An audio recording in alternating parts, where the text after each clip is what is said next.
Hello everyone, my name is Gopi Krishnan. I am from New Horizon College of Engineering. Currently, I am pursuing my PE and I am in third year. I am looking for internship in any of the top companies. So I am just trying to improve my coding skills and communication skills at the same time. So the aim of this channel is to give the fundamental knowledge of data structures, algorithms, and I'm basically interested in software development and ML and AI. If possible, I'll try to also upload some videos on ML and AI. As of now, I am limiting to the problems of I am limiting to the coding problems. So starting uh, to get started with.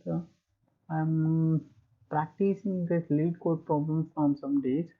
So here is the first problem, which is actually easy.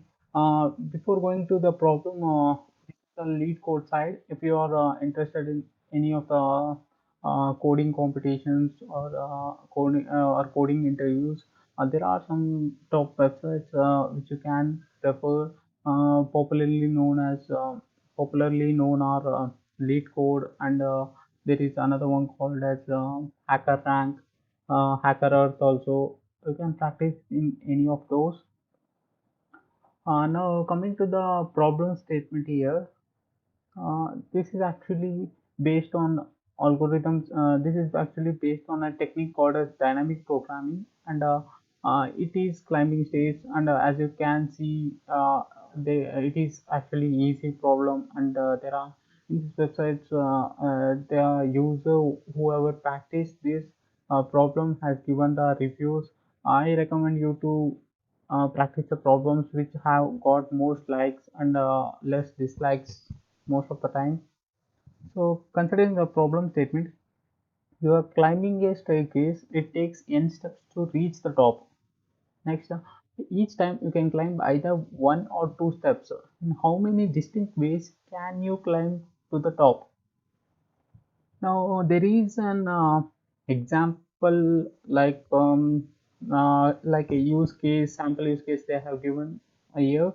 The input, if you consider n is equal to 2, let's visualize this as a beginning case, because whatever the problem statement you get, once you read the problem statement, the next thing you have to do is go through the problem statement and what and all is given, like what and all is required.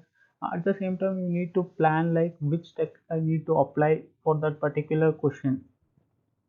So here you can approach this problem by some ways. One of them is obviously brute force.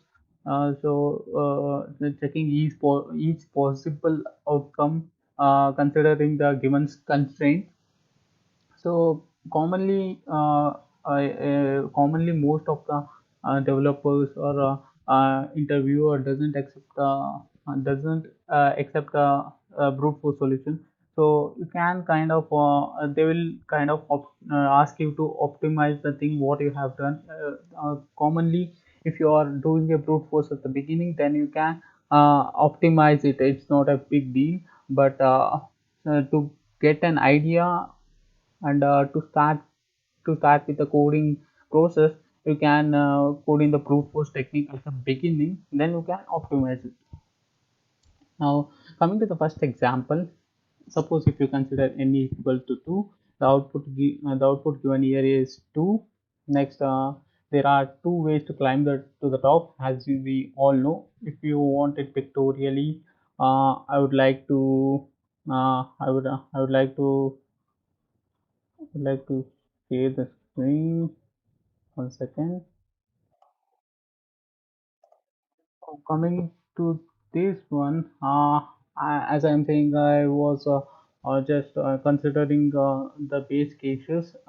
Suppose n is 1 for this problem, then you can see, suppose a person is standing in the 0th step, you can say, then he has only one step to go for, and the choices he has is either to take one step or two steps.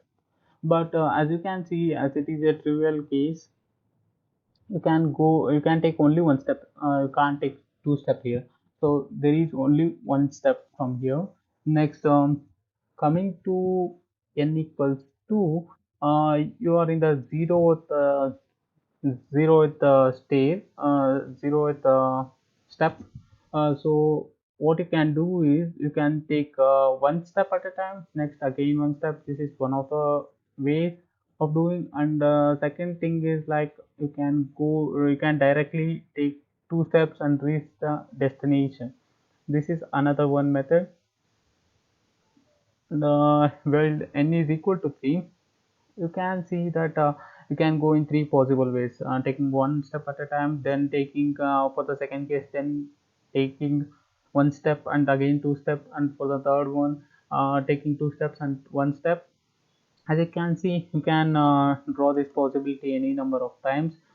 Suppose let's consider one big case, that is n is equal to let's say 5.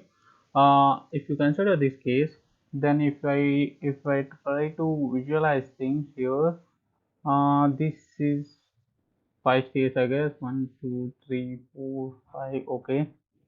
If you are currently here, if you can assume that, then let's say like I can go here, I can go here, I can go here, then here, then here.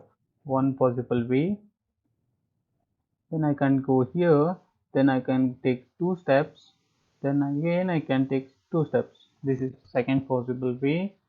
If I uh, have to go in another direction, then let's say one possible way, and this is second possible way, and this is third possible way.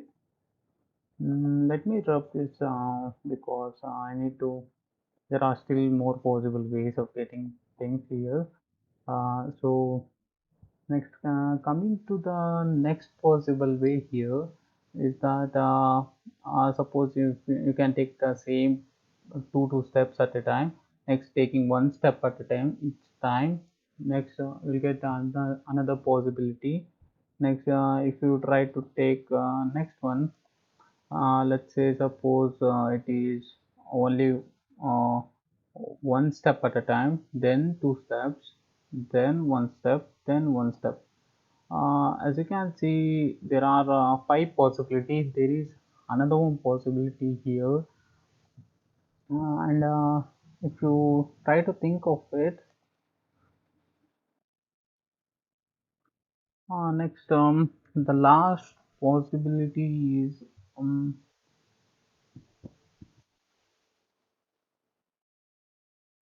taking one step at a time. Then now here you can take two steps. So the number of possibilities here became one, two, then three, then four, 5, and 6. Total 6 possibilities have been included here. So as you can see, the cases as increases, the number of possible ways also increases actually.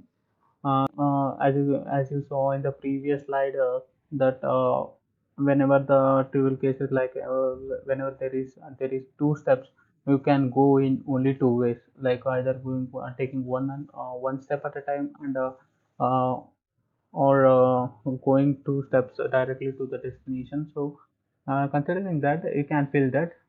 Next, whenever the n is greater than that, it tries to run in this loop, and it tries to compute using the last two previous sub problems. Basically, what dynamic problem states is that whenever the problem can be divided into sub problems, and if you try to get an solution to that sub problem, then you are able to solve that problem actually. So by combining this by combining the solution of these two problems, you can get the solution to the required problem. Actually these two sub problems, so you can get the solution to that, then it will iterate through to n, from starting from 3, then it will return the array. If you try to run this code,